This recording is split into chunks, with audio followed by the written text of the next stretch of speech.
Welcome back to the Efficient Engineer channel, everyone. In this video, we're going to talk about Young's modulus, one of the three main elastic constants, along with shear modulus and bulk modulus, which are used to describe how a material deforms under loading.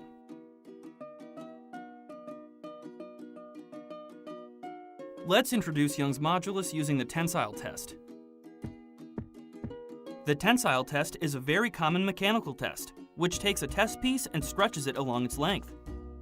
It is a uniaxial test, meaning that it applies a load in one direction only, as shown here. During the test machine measures the applied load and the change in length of the test piece. The main output from the tensile test is the stress-strain curve, which describes how much the material we're testing will deform for different levels of applied stress. Watch how the stress-strain curve evolves as we perform a tensile test on our test piece, which in this case is made of steel. The test ends when the material fractures. We can observe that the stress-strain curve is split into two regions, the elastic region, where the curve is linear, and the plastic region. If the applied stress is low and we remain in the elastic region, the original dimensions of the component will be completely recovered when the applied load is removed. For larger stresses that take us into the plastic region, permanent plastic deformation will remain after the applied load is removed. In the elastic region, the stress-strain curve is a straight line for most materials.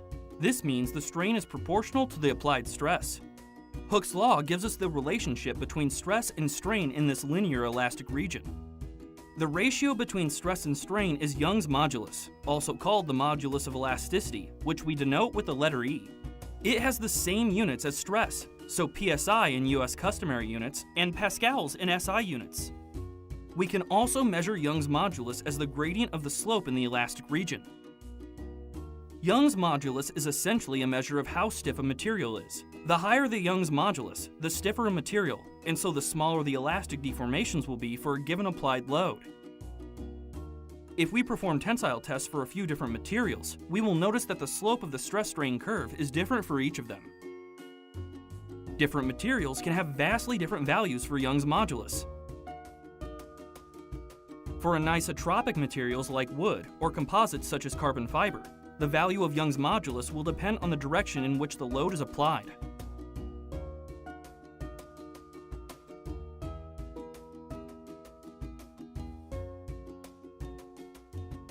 This graph shows the range of typical Young's modulus values for polymers, metals, and ceramics.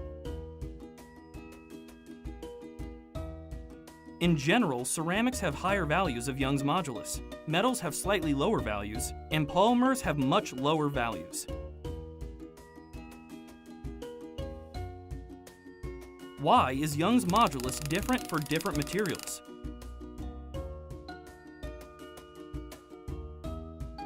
Understanding what is happening at the atomic level can give us a better understanding of Young's modulus.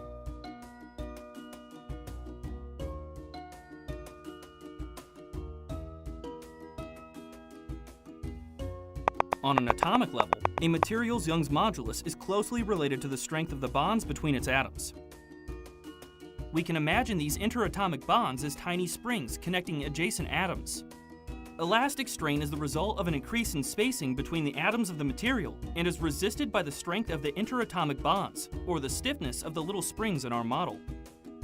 This is very different to the mechanism behind plastic deformation, which involves rearrangement of the position of the atoms.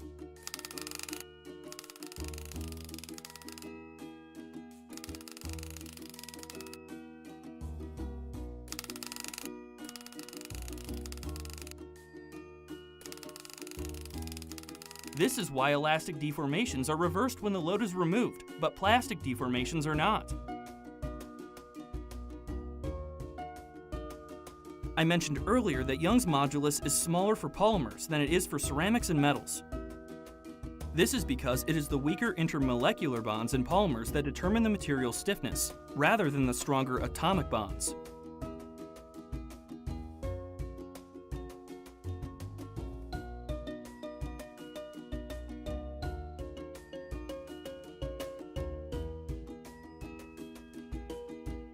Looking at things on the atomic level can also help explain why differences in Young's modulus for alloyed metals tend to be small.